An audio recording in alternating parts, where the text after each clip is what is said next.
வாங்கி தந்த புண்ணியமாக வராப்புல எங்க வருவான். அதாவது சார் அது ஒன்றே ஒன்று மட்டும் எனக்குன்னு நீங்கள் பார்க்காதீங்க. யாராக இருந்தாலும் பொதுவாக பார்த்தா இது ரொம்ப தப்பு சார். என் மேலே தப்பு. நான் ஒத்துக்கிறேன் சார்.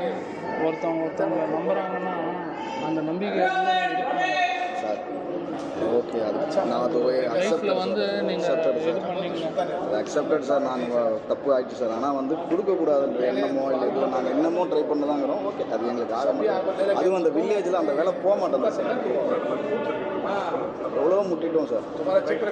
ஒரே ஒரு அந்த இராணுவத்தில் அந்த மிலிட்ரிக்காரன் மட்டும்தான் சொந்தக்காரன் சப்போர்ட் பண்ணான். 13 லட்சம் நான் சார் பண்ணிக்கலாம். இந்த கம்யூனிட்டிக்கு லீவு கிடைக்க தொலையாமல் சாவெடுக்கிறான் சார். எங்கள் அம்மா அவ்வளோ நம்பிக்கையாக வந்து பேசினாங்க. எங்கள் அப்பா வந்து பேசினாங்க சார். இல்லை சார், இப்போ வச்சுக்கிட்டு நாங்கள் கொடுக்காமே இல்லை சார். எங்கள் கிட்ட அந்த அந்த வரல எதுவுமே சோர்ஸ் இல்லாமல் இருக்குது சார். வேறு ஒன்றும் இல்லை. இங்கே போனீங்க அங்கே போனீங்க அங்கே கடை வச்சேன் அங்கே ரெடியாக சார். எல்லாருமே நீங்கள் எப்படி சொல்கிறீங்க பாருங்கள், அதே கணக்கு தான். உங்களை மாதிரியெல்லாம் யாரும் கண்ணை மூட்டு கொடுக்கல சார். ஓப்பனாக சொல்கிறேன். நான் இந்த இடத்துக்கும் அதனால தான் எனக்கு அவ்வளோ வலி எனக்கு புரியுது சார்.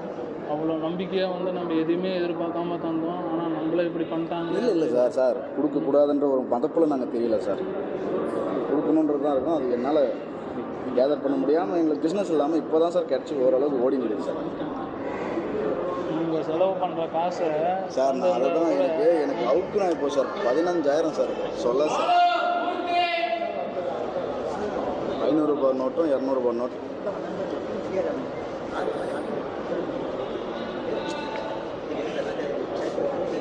இது என்ன வரைக்கும் எடுத்துன்னு போகணும் அதுவும் தெரிய மாட்டேன்.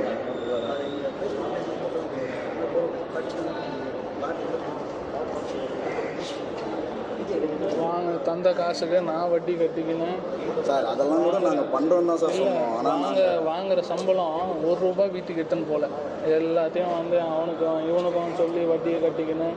ஏன்னா என்னை நம்பி அவங்களாம் தந்தாங்க. அவங்கள நான் வந்து ஏமாற்ற முடியாது. 4 பெண்ணு அவங்களாம் எனக்கு வேணும் கஷ்டம் அப்படின்னு சொல்லிட்டு நின்னோன்னா அவங்க வந்து ஏதோ என்னை பார்க்கணும் அப்படின்றதுனால அவங்கள நான் இது பண்ண விடாது எல்லாம் பண்ணுறேன். எங்கள் அம்மாவுக்கு அதுவே ஒரு பெரிய மன வருத்தம். கண்டிப்பாக இருக்கும் சார். யாருக்கு வேணாலும் நிறைய பேருக்கு காசு கொடுத்துருப்பீங்க. ஆனால் வீட்டுக்குள்ளே உள்ளே கூப்பிட்டு அந்த மாதிரி கொடுத்தது எனக்கு தான் நினைக்கிறேன். அம்மா பேசின வார்த்தை பார்த்தா அது என்ன எண்ணத்தில் என் மூஞ்சை பார்த்து அப்படி பேசினாங்கன்னு தெரில.